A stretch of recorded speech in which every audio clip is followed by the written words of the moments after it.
Welcome to the Hellmouth. Hope everybody's 5x5. This is Major Slayage, Ket Arik, Rewatch, Buffy the Vampire Slayer. My name is Eric, and to my right, your left, my brilliant, hilarious, gorgeous, talented wife and co-host. You know her as half the powerhouse duo that is Kim and Ket. Stay alive, maybe. Give it up for Ketron Porter. I'm so excited to be recording with you. You've been so busy. I feel like this is my quality time. This kind of has turned into that. I guess we should get to this off the top.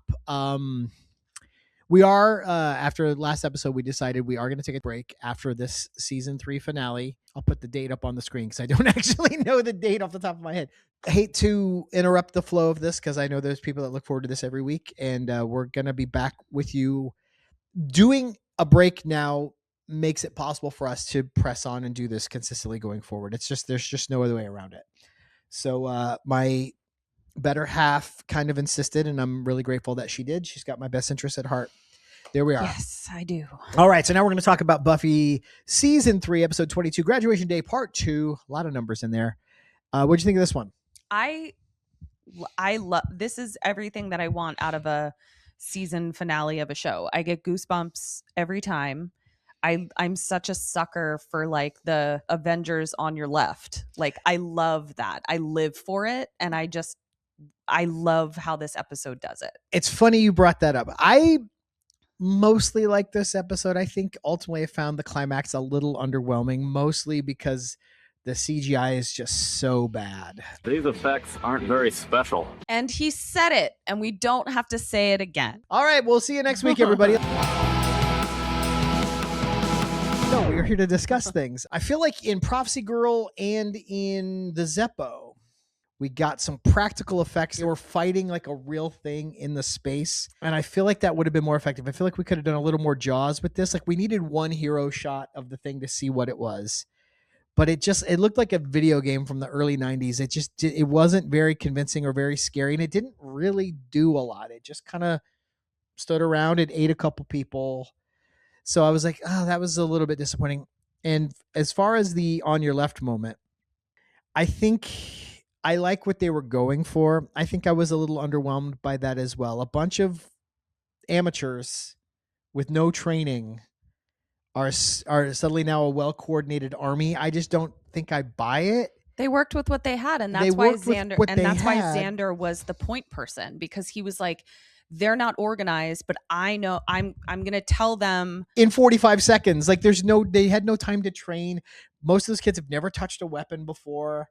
And frankly, 2/3 of those kids would have been murdered instantly if this was really happening. So as much as I like the idea of it, Jonathan being able to rally people around, hey, she's there for us. She's protected us. Now we have to show up for her. I get what they were going for. I think ultimately the actual climax of this fell a little flat for me. And compared to the last 2 finales, I think this is my 3rd favorite. Okay. Well, there we are. But there's a lot to love about this episode as well, and we're going to get into that. Did you bring a spell this week? I did. I wrote one. So we need a fresh start after what we just went through. Mm-hmm. And they're all heading off to college. So I decided, and Buffy also said that she needs to sleep until college starts. So I wrote a relaxing spell for Buffy. So I'm going to take this in as well. Yeah. So we're going to make a tea with basil, lemon, and thyme, which is very, the flavor palette is very refreshing. And those herbs also are used for rebirth, regeneration, all of that kind of stuff.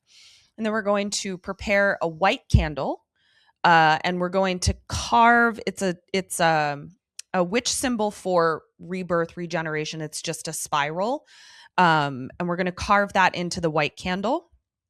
Light the candle and say, "What's done is done. What's new is here. The bad is buried. No more to fear." You're going to say this 3 times while stirring the tea clockwise.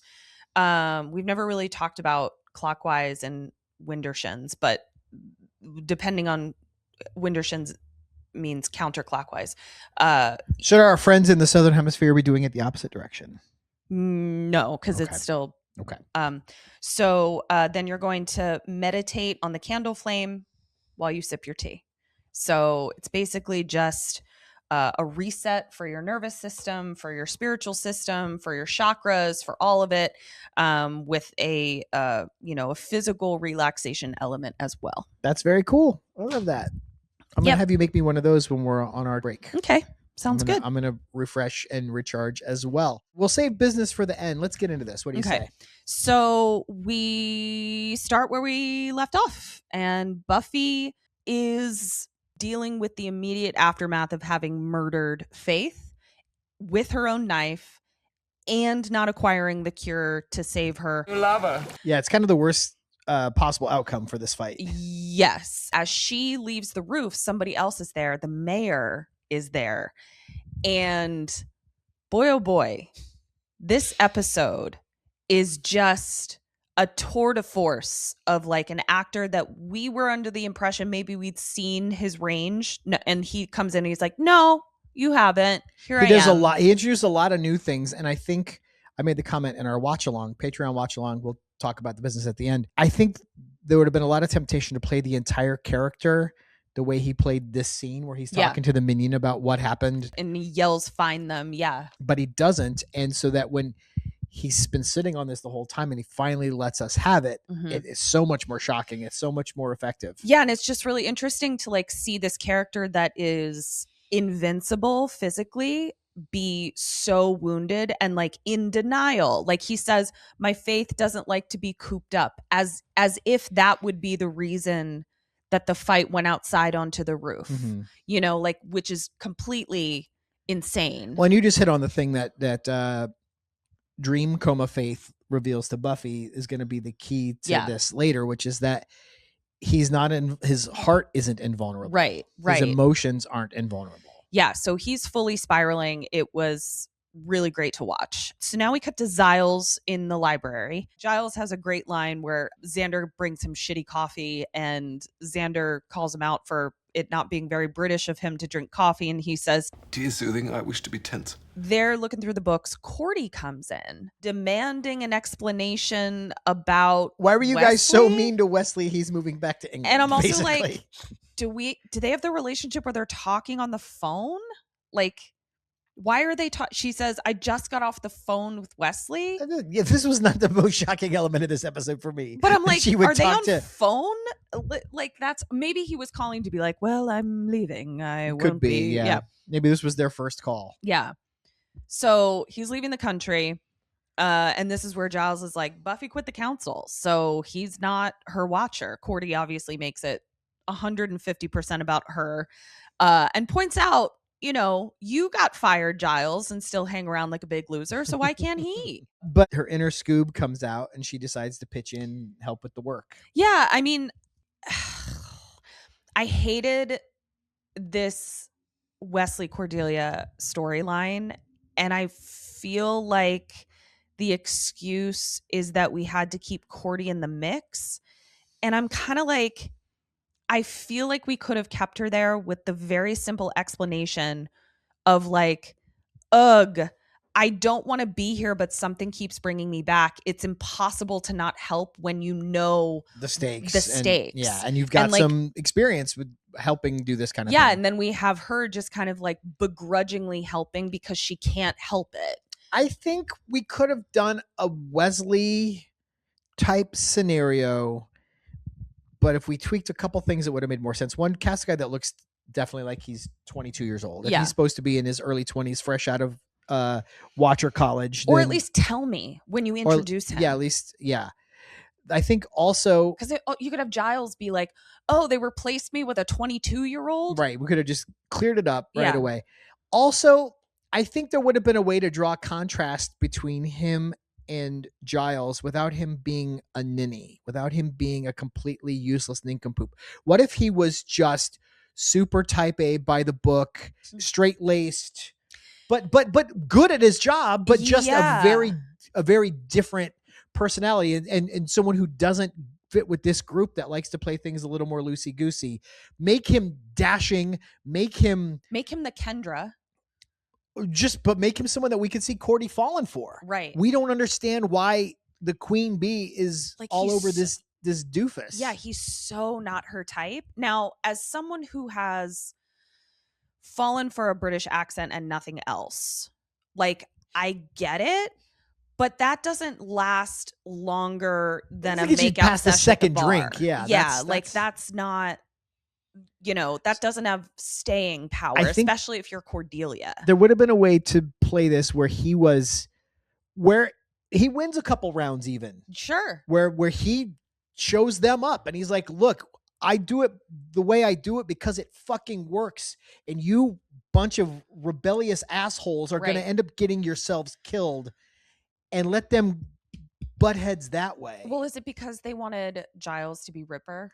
Giles could have been Ripper. Giles freewheeling, slouchy sweater, improvising, trusting Buffy to do things that this watcher never would. I feel like they wanted him to be a source of comic relief. Unfortunately, it was the same fucking beat for the entire season. Yeah, it didn't work. So there's our fix for season 3. Yeah, Angel. That puncture wound is definitely infected. You said it was given Khal Drogo. It was given Khal Drogo from Game of Thrones. Also, hot tip from the doctor of the show: if your wound starts to blossom out with red spider veins, or frankly the redness goes outside of a line you draw on it, it's infected.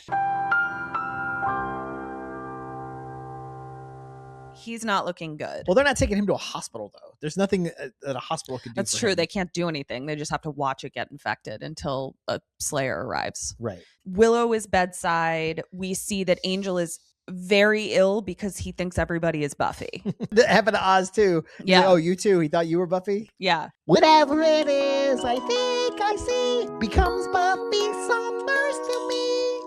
Willow now leaves. She's talking to Oz. And she feels guilty because even though this is like possibly the last night of their lives, she just had a really great night, a really special night, like where she and Oz got to sort of take things to the next level in a way that's really healing. And so like she's dealing with a lot of conflicted feelings and guilt, frankly. Guilt, yeah. So they kiss again. I get that they're teenagers and they just boned. I get it. But I was like, guys, stop. They just are making out at every interval. This is the most believable thing in this episode, honestly. I didn't say it wasn't believable. I said it annoyed me. So Buffy comes in while they're kissing and Willow is like, blah, blah, blah, blah, blah, blah, blah, blah. I just checked on him. And she says, I want to be alone with him.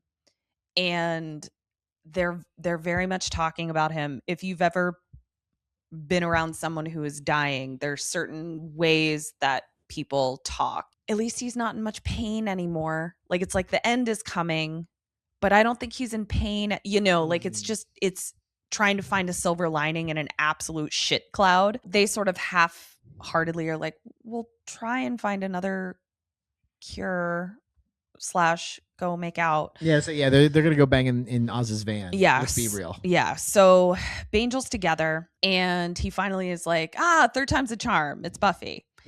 He's like, I didn't want to go without seeing you, but I'm ready. That's very common too. Like people hanging on until they get to say the goodbye that they're waiting to say. Yeah. And Buffy says, I can cure you. And I wrote, God, Buffy looks so good in a black tank top. Yes. Like she just looks so good in a simple black tank top. I feel like that is her her signature look. Her signature look. She pulled that leather jacket off to give him that neck, and it was just like, yeah. This is where she's like, I didn't get Faith Slayer blood, but spoiler alert, I have Slayer blood. Angel is obviously like, no. Now she brought up the point that I said where it's like, just don't take all of it. Just like take as much as you start to feel better. Right, but as you pointed out, he also thinks Oz looks like Buffy. So yes. Who's to say he's in any state any to kind differentiate? Of, yeah, which we see because he stumbles out.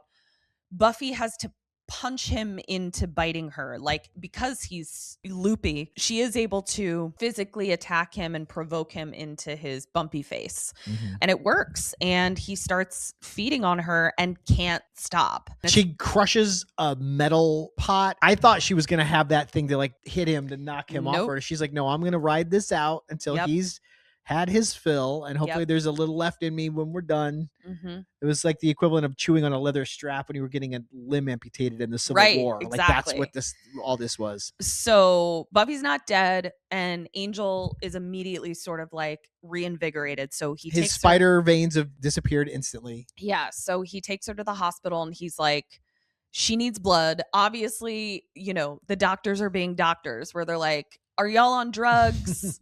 Angel then goes out of the room to call Giles. The payphone is right outside somebody else's room of another girl that just had severe blood loss. And they're telling the mayor that they don't think Faith is going to wake up. Yeah. The mayor is dead-faced, like in a way that was very creepy. And a doctor then comes in, tells Faith's doctor, hey, yo, we have another severe blood loss victim. The mayor goes, I'm going to go check that out. I wonder if there's another girl and you were sort of like, what are the chances? And it was like, I think he's just going to go at least check it out. Yeah. But like it felt like a clue to us. He also doesn't know, like maybe Faith got a stab in. You know what I mean? Yeah, I'm just saying, like, they live in a town full of vampires. Someone showing up with missing blood is not necessarily. It's got to be Buffy. He's that's all I'm check, saying. Though, and he's he was definitely right. got to check. Faith looking rough, by the way. She was beat all to hell. Like they were both punching the shit out of each other. Buffy has one little drop of jelly on her lip, but otherwise looks pretty okay. Faith looks like a potato that's been in the dryer for 10 days. Right. And here's my medical explanation of that. So she was stabbed, which means that first causes bruising on the face. Well, yes, because if you're a Slayer, so you have super healing powers, right? Right. But all of your healing is going to like a major internal injury. All of those bruises from getting hit in the face, falling into a truck, all of that stuff is going to show up, and your resources are not going to be spent like dealing with those capillary splits. They're going to be dealt with this. I thought bruising was blood rushing to a thing. If all your blood's leaking out of your it's capillary splitting. Okay.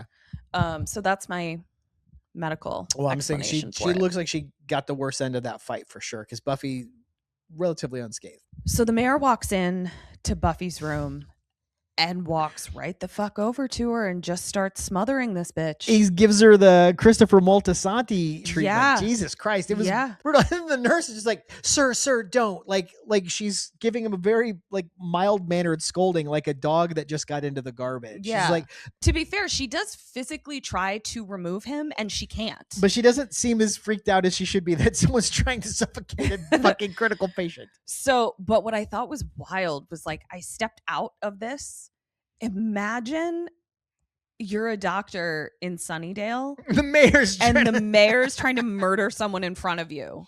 And then somebody else comes in and throws the mayor across the room. The mayor. Mm-hmm. Like, that's a crazy scene. And it was interesting because we know he's impervious to like mortality. He's His invulnerable. body. Yeah. But Angel's still stronger than him. He can throw him around like a rag right. ball. Yeah. So he's just going to heal from it and nothing will kill him, but he can still get fucked around. Yeah.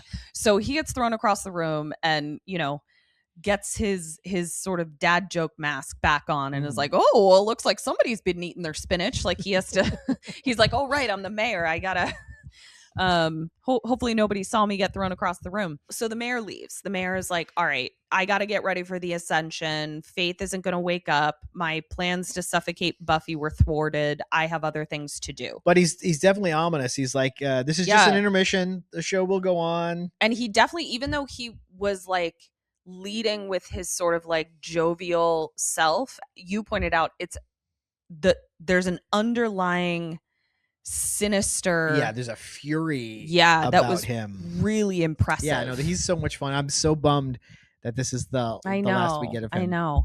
Angel comes out to the Scoobies who've made it to the hospital, and they're like, you seem fine, Angel. And Angel looks super ashamed because he has to be like, yeah, I fed on Buffy.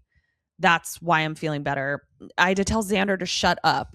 But Giles also looks kind of pissed. And I understood it in this watch where I was like, when I first watched it, I was like, everyone needs to calm down. She didn't have a choice. Like she needed to say, it was her call. She needed to save Angel. But in this watch, I realized they don't know if she's going to be able to fight in the Ascension now. So he has possibly like taken the Slayer out. Yeah. Willow also brings up a good point. She's like, well, she's not going to be a vampire though, is she? Like they don't know how any of this is going to go. How any of it. And then 2, even if you say like, well, it was to save Angel, the graduation is during the day.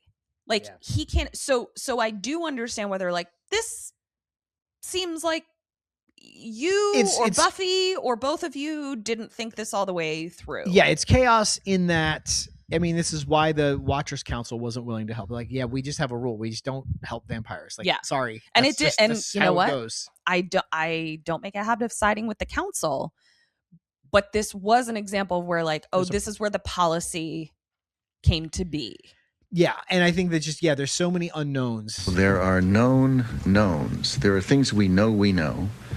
We also know there are known unknowns. That is to say, we know there are some things we do not know.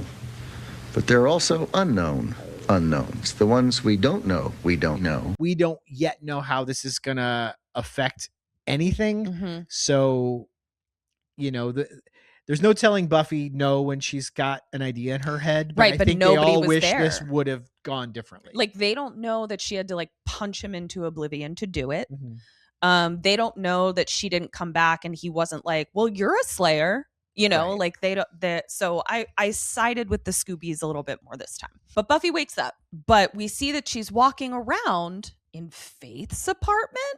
And I was like, did we just skip her waking up, changing clothes? What is going on? Right. Then we see, boy, oh boy, say what you want about Tox Weasel, but man, this show knows how to do dreams. I am telling you what, just so good. And this wasn't even like a woo dream. It was pretty straight, but it was so dreamy. One of my favorite scenes in the whole show is this scene right here. Yeah. So we're at Faith's apartment. There's a kitty cat there.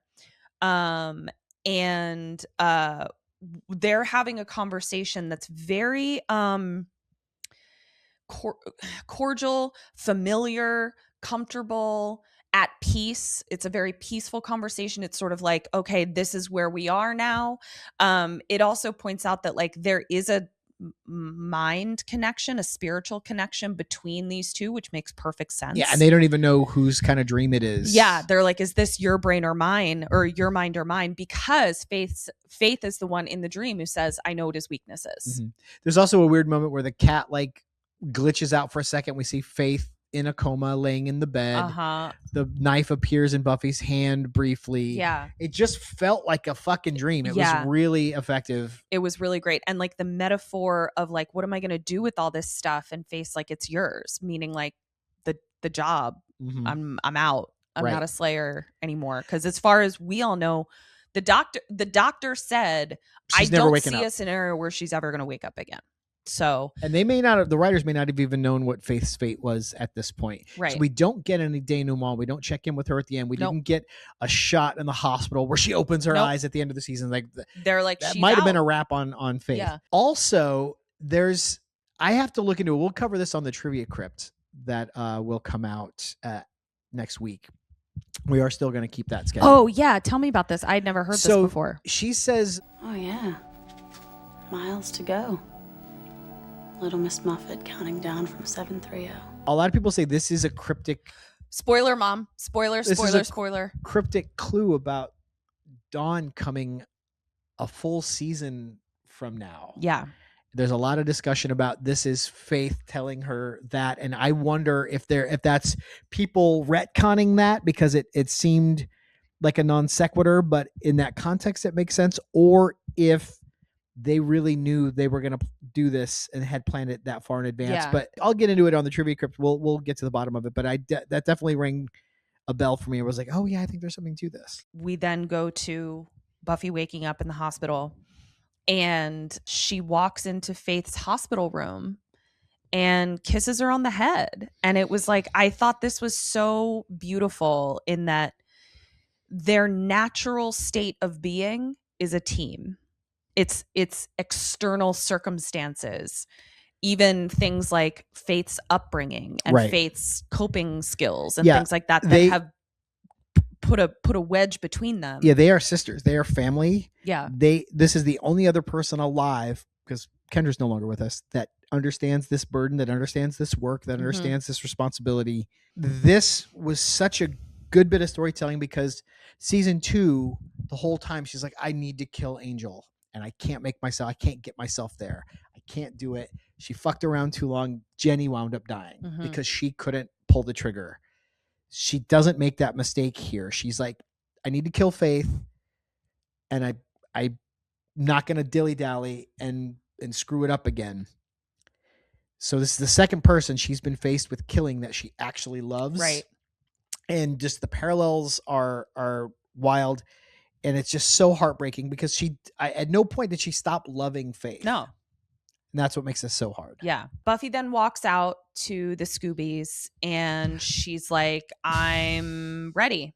I had a funny thought about this. Because she's woozy. She's not all there. She's not feeling great. Like, she's clearly hasn't been discharged. She probably ripped the things out of her hand. How long would it take her to wiggle into those leather pants in her current state? And it was like the scene from Friends with Ross trying to get into them. She's there putting powder in there. Like, this would have been so fucking awkward. Leather pants are tough, man. If you've never tried, it's a harrowing experience. At full strength. Yeah, they're a harrowing. challenge. Imagine being out of it and dizzy and woozy, and yeah. your muscles aren't moving the way they're supposed to. Yeah. That was probably the toughest part of her day, honestly. So we're back at the library, and this is actually one of my favorite plot devices, and I think Buffy the Vampire Slayer uses it more than just here, where there's a plan being described, but we don't know what the plan is. We're back to saying Slay Gal and Gal and Guy, and I thought we were past it because I haven't clocked it for quite some time. I don't know why we're back to that. And we learn that in the plan, Xander is the key factor because he has army knowledge in terms of like how to organize and call the shots and create an organized group of people that are all sort of fighting in the same direction. So it's not just sort of like trying to herd cats, which I liked. Like, I think it's... Yeah, and I think with 6 months of basic training and boot camp, we could have whipped these civilians into some kind of fighting force. But what these I'm are saying is, these like, are teenagers who've never held a weapon, and they're expected to fight demons and monsters and vampires and a giant CGI snake. But what I'm saying is, like, you're saying, like, oh, they should have given more time. It's no, like, they should have given more time. I they think didn't this have plan, more time. I think this plan would not have worked. This is what I'm saying. I think it would. You and me take our little throwing hatchets that we throw for sport and go try to kill some vampires. You got 2 dead humans with hatchets in their hands. We have maybe one, but I'm pretty confident. My adrenaline does crazy shit in an emergency. I feel like I could handle some shit in this situation. Adrenaline's a superpower, dude. So in this talk of the plan, Buffy says, Faith told me to play on his human weakness. And Willow says, before or after you put her in a coma? And Buffy says, after. Which Willow had a funny face. So they're trying to figure out like what his weakness is. At one point they're like, he's a germaphobe. Cordy wants to chase him with a box of Ebola that doesn't even necessarily have to have Ebola in it. But Cordy's not on her best game this episode. She's really floundering. So Angel is the one who's like, he was grieving pretty hard at the hospital in a way that felt like a chink in his armor for sure. I think Faith is the weak point, which we know as an audience that he is he truly loved her. We also know that he's a real emotional dude, because when he was trying to suffocate Buffy, he's still wearing his goddamn wedding ring, which is really And poetic. they point out that Angel spent more time with him than the rest of them because he was pretending to be Faith's boyfriend for a minute. So he got to witness the mayor's affection for her up close and personal. And the freak out in the hospital really. And Buffy's like, I can use that. Yeah. And then Wesley comes in. And Buffy immediately is like, council's not welcome. Wesley's had a come to Jesus moment, if you will, or a come to Buffy moment, where he's sort of like, my loyalty to the council or like the rules of the council are significantly less important than, saving the world from this ascending demon, which I love because that's kind of Buffy and Giles' whole fucking point. Right. Protocol is only useful until it's not. Until it's not. Yeah. Exactly. Buffy has my least favorite line here, which yet again proves my point that this is a patriarchy with a woman at the top, because she never misses an opportunity to disparage women. And she says, the worst thing Wesley could do is scream like a woman. What's wrong with screaming like a woman? First of all, there is an episode coming up in season 4 where you screaming like a woman saves the day. Saves the day, bitch. So watch the fuck out. Watch the fuck out, or I will come for you with my adrenaline. Buffy and the mayor are now laying out their plans simultaneously. I liked And we're cutting back and forth. They're almost finishing each other's sandwiches. Sentences. Yes.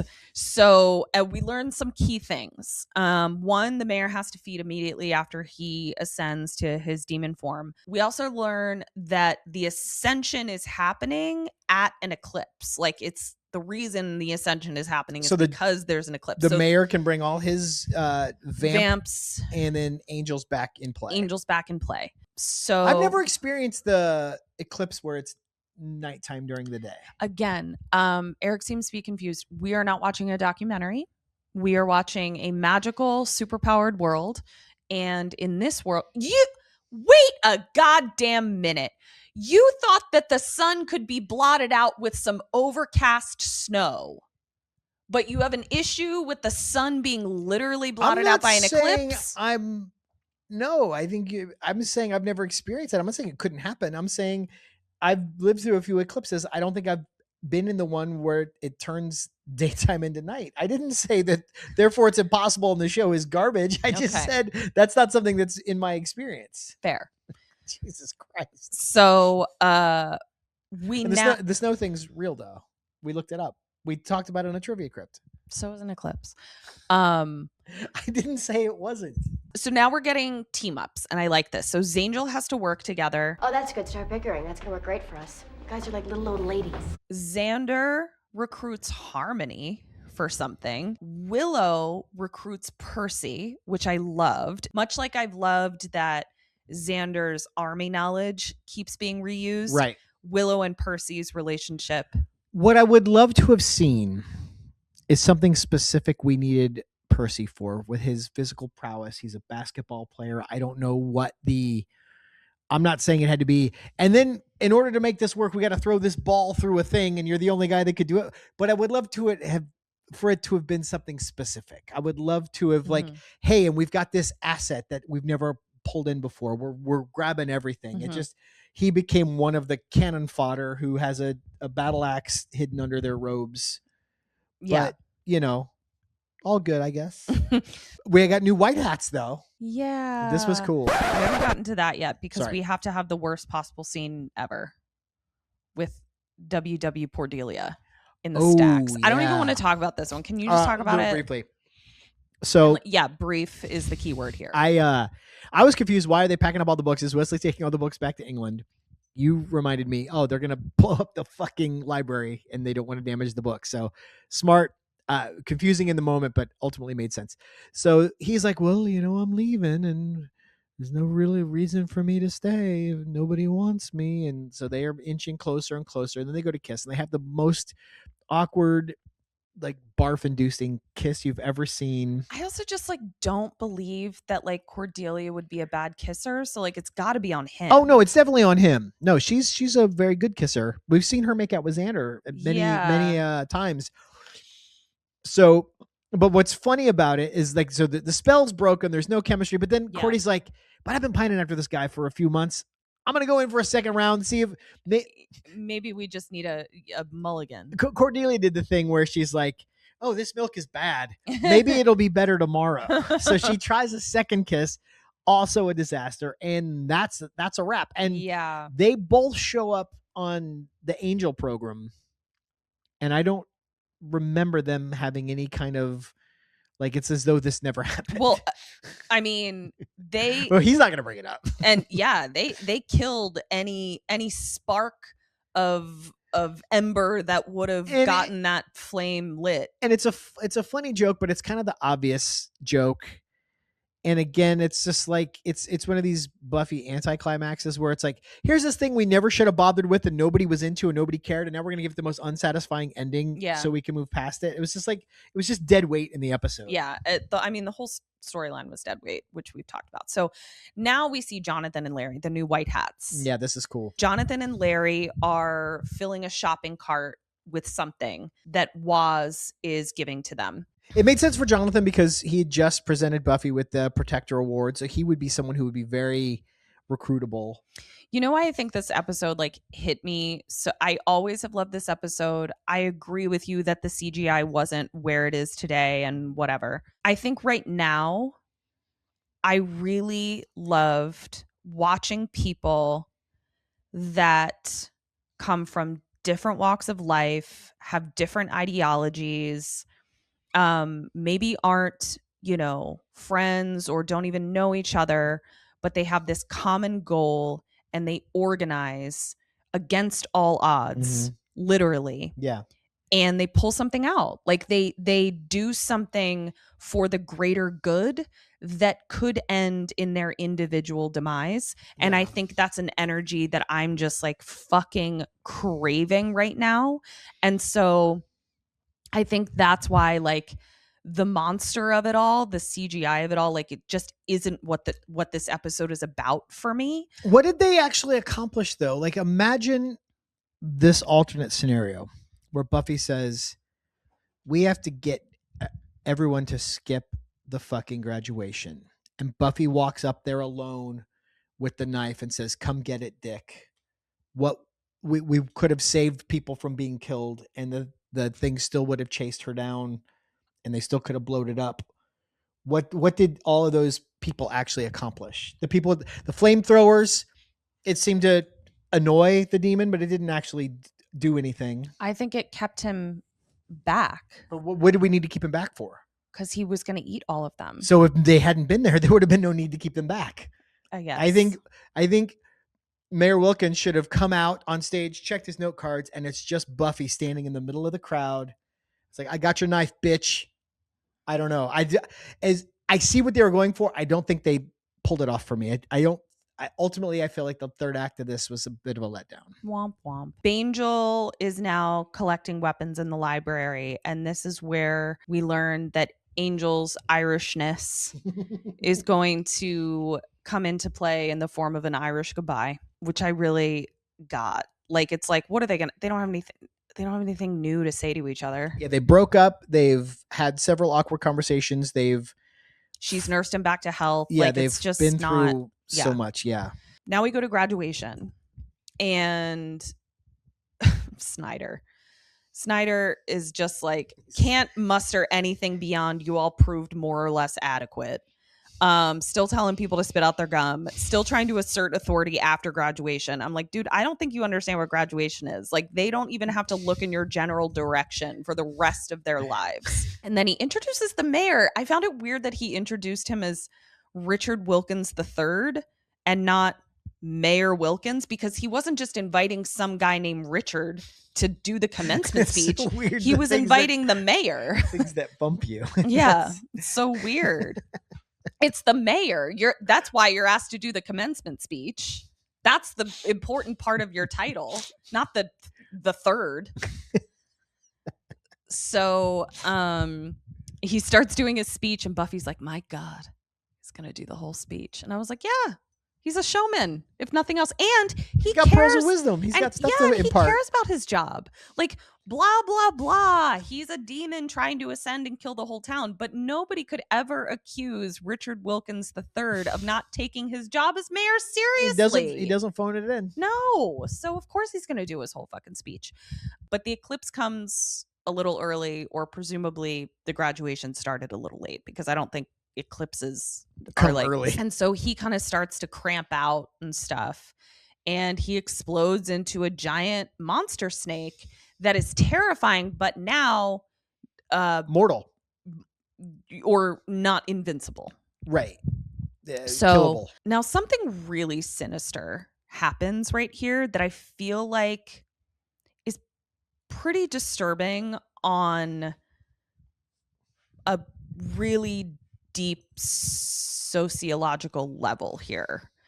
I have no idea what you're about to say. The kids, we don't know that they have weapons under their garb. The parents are all sitting behind them. Yeah, I do know what you're going to say. This fucking monster snake explodes out of the mayor. And these fucking parents, every single one of them, is tripping over themselves To get to the exit. And every single one of them is leaving their child to be eaten by a giant monster Not a snake one of them demon. goes to check on their kid. Not a single one. That is extremely concerning. Yeah. Like, Thanksgiving is going to be fucked.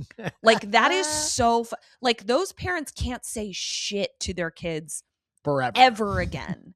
And frankly, CPS should be called on all of them that don't have 18-year-olds. You know what scene I wish we had in this episode? All of those parents getting arrested for child neglect? No, Joyce and Anya at a truck stop. Oh, loading up on snacks for their get the fuck out of town for the graduation road trip. I love that. Thelma and Louise style. Just that hitting would the be road. so cute. I would watch that spinoff. I love that. The minions are bringing up the rear. So now we have Monster Snake in front of us and minions behind us. And this is where the students all reveal that they're armed with various weapons. And they give it a good fight. Larry's in there with a flamethrower. They're all really trying. Like, that's what I think is cool. Like, they get fucking fucked up. Like, a bunch of the kids get like fucking, killed and stuff. But only a handful of them do, really, though. Anyone in a yellow jacket gets killed by vampires. We saw that. That's the Star Trek red shirt of this show. Is these two guys in yellow jackets run out the back and get fucked up. Yeah. So we see that Percy is on Angel's team because Angel's team is beyond the back minions. So like they've surrounded the bad guys. Larry is giving it his best, but he ends up getting whipped by the mayor's tail and he dies. Yeah, and boy, I don't know why they needed to do a weird special effect on him, because it almost looked like we got a CGI stuntman instead of Larry. Like, it just took me out. And I know I'm complaining about the same thing over and over again, but I just feel like less would have been more. We could have feared this. We should have done Jaws with this and seen it very sparingly, because it just would look terrible. R.I.P. Larry. In the arms of the angel. So then we see Jonathan really going for it. I was proud of him. He like jumped on a vampire. We also see Harmony get bitten. Yep, we see her get vamped. Put a pin in that, Mom. We see Wesley get immediately fucked up. And then Wesley has the gall. Like, it's one thing, okay, somebody got in a sucker punch, it took him out, whatever. But then he's laying on the ground going, can somebody help me? No, nobody can help you. No, I'm doing other stuff, Wesley. I'm endorsing he's type A, straight-laced, but he's good at this.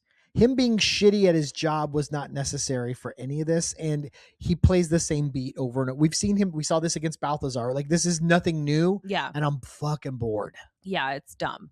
So now that all of the minions are distracted, she's one-on-one with the snake mayor, and this is where we skipped an important. What did we skip? Snyder. Snyder gets eaten, just like the lawyer on the toilet in Jurassic Park, and I loved it. What a little turd monster. And he is going to be a turd now. Yes, he's ascending to his final form. Which is turd. Oh my God, that's so great. How poetic. Well, actually, he probably never becomes a turd because he gets blowed up. So you couldn't even do that, Snyder. How embarrassing. So now Buffy's one-on-one with Snake Mayor, and she pulls out Faith's knife, which still has Faith's blood on it. Like, that's dark. And she says it slid into her like warm butter. And the mayor is, I mean, it worked. It fucking worked. And so she's like, nanny, nanny, boo, boo, chase me. And so she weaves him through the school into the library. Which really good storytelling, because the mayor showed up last episode and was like, oh, so this is your little sanctuary. This is your safe spot. Yeah. So he's like, oh, I know where she's going. And she was. And then we see that what Jonathan and Larry were stocking up on was just a shit ton of dynamite. And we also see that's why Giles had to get his special books out of the library, because that library is about to be cannon fodder. Kabloomied.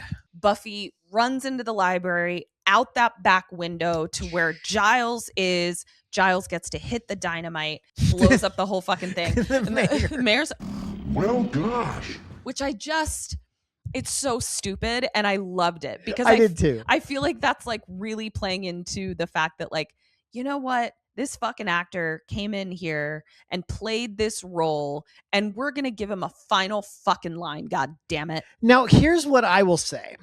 And then I wrote, I love this show.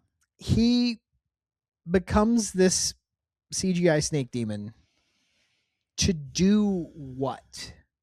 Like, what's the plan post-graduation? He's just a big snake demon now? Like, what? He can't run the city anymore. He can't, like, what was the point of any of this? I mean, there's a lot of demons who just want to demon out. Like, I don't think he's the first, nor will he be the last, who's just like, I'm just trying to be the top dog. Make me a snake. I argue being invulnerable Richard Dinkins, whatever the fuck his name is, Richard Wilkins, is a better form than CGI snake demon who can be killed. We are in agreement there. I don't know why demon's demon. It's kind of a wet fart of an ending for me. But. So Wesley's being a wuss. I was like, shut up. He's like, can I get some pain? Wesley. And then he goes, can you just knock me out? And I was like, I'm going to love that fucking fireman just punching me right in the face. That would have been so great. I just wrote, you're not cut out for this, man. Like, just and thinking, like, there are people that are bleeding out that they're giving like active CPR to, and you're like, can I get an aspirin? Shut up. Yeah. Xander then does what Xander does, where he's a piece of shit and then shows his heart. He's a piece of shit and then shows his heart. Even though he couldn't be happier that Angel is skipping town, he knows that Buffy is probably beside herself, wondering if he even made it. Right. So Xander goes up to Buffy and says, I just want you to know, like, he made it through the fight. And I just love that. Mm-hmm. You know, it's those moments where it justifies my defense of Xander, that, like, he gives you so enough of flawed. a handhold to clutch onto that there's some evidence of something redeemable in there. Yes. And it's so, I know I bring up my kids all the time, but it's so similar to how poor Eric has to listen when I find out that my kids are being dicks, right? If my kids are bullying each other, or somebody made a fuck up, it really affects me, because I'm like, no, I know for a fact that you have a good heart and you're working against that, and that pisses me off. And I think that's why Xander pisses me off so much too. Yeah. If he was capable of nothing more, it'd be easy to dismiss him. Right. The fact that he is capable of more is what leads to disappointment. Yeah. So Dad Giles then comes up to Buffy and is just, it's so sweet. He's such a dad in that it's like, does her diploma matter? No. Did she earn it? Yeah. And she deserves this normal thing where a mentor hands her a fucking diploma. And that's what he does. And it's so lovely. And I asked you during the watch along, you got your actual diploma at graduation? Mm-hmm. We got prop diplomas, and we were mailed a thing in a black, like, with the folds open, like kind of a leather bound situation. So we just got a piece of paper with nothing on it. I at think the actual we got graduation the letter bound on the day. Yeah. But yeah, this rolled up piece of shit is I don't not think your I don't actual think ours diploma. was rolled up. Maybe it was. Yeah, I don't remember. I'll have to go back and look at pictures. Mhm. I'll do that for the Yeah, ours trivia came in the mail crypt. like 2 weeks later. Because I have like a graduation album. But yeah, the main thing we got was a leather bound gilded leaf page embossed Bible, which I still have because it's like so beautiful. I just wish that the pages inside said something different. Then we see Angel. This was a really great moment. So Angel makes eye contact with Buffy, but he doesn't walk towards her and Buffy doesn't walk towards him. And you said it really beautifully in the watch along where it was like he's like, I'm giving you more than I said I would. But Buffy stays back because she's like, I acknowledge you're giving me more than you said you would, and I'm not going to create more of a connection. Thank you. Mhm. And then he just kind of walks off into the smoke. And boy, oh boy, He looked great. he looks so good. And I was like, this is a perfect Send off. image send off to his Cowboy spin-off. walking off into the sunset. Yeah. So we catch up with the Scoobies and, you know, they're just debriefing.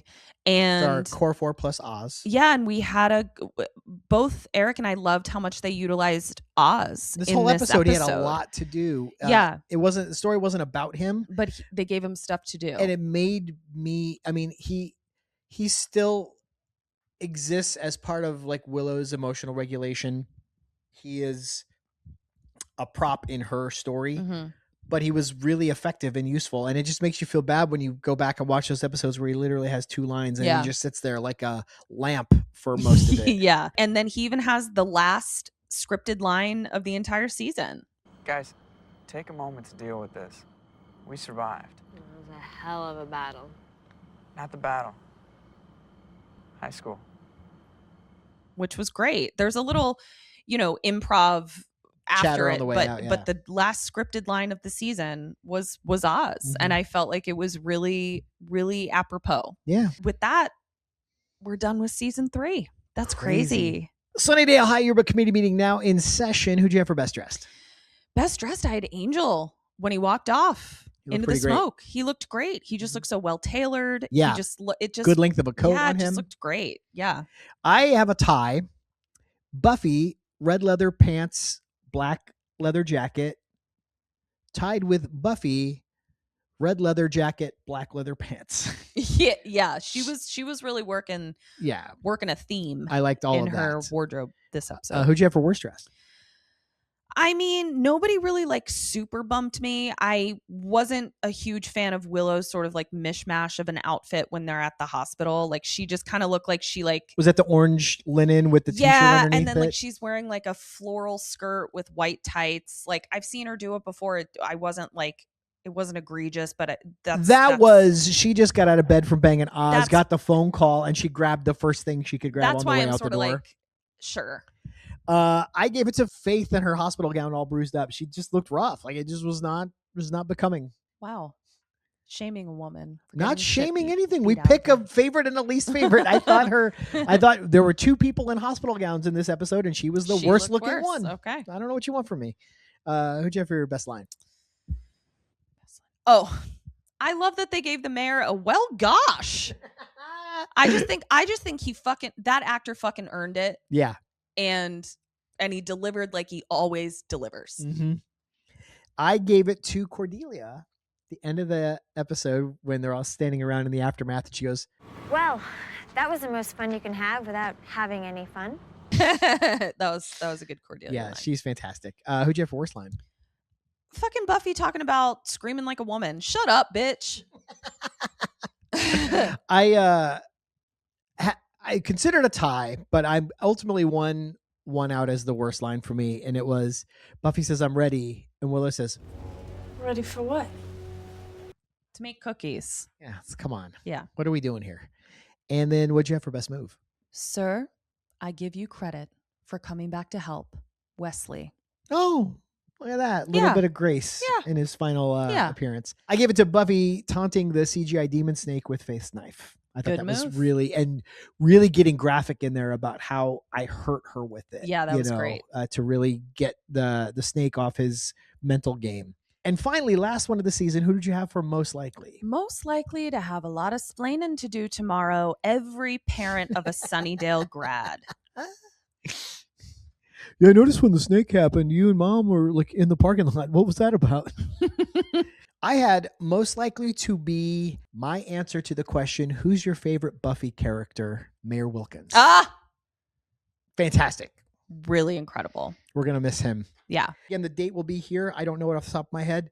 We'll be back with season 4, but we will be posting to the Patreon in the meantime, so check that out. We have a trivia crypt coming next week. I'll go ahead and spoil. We're going to do at least one watch along of a movie we've talked about on here. One that I've never seen. One that she's seen at least twice. We're going to do Basic Instinct and maybe squeeze another one in if we can figure that out. But we won't be abandoning the Patreon. Speaking of the Patreon, $5 a month. We got a bunch of shit on there. We got a watch along for every episode where we talk over the thing. We do a mini-sode called Trivia Crypt where we do a baby deep dive into behind the scenes fun facts, production secrets, all kinds of weird shit there as well.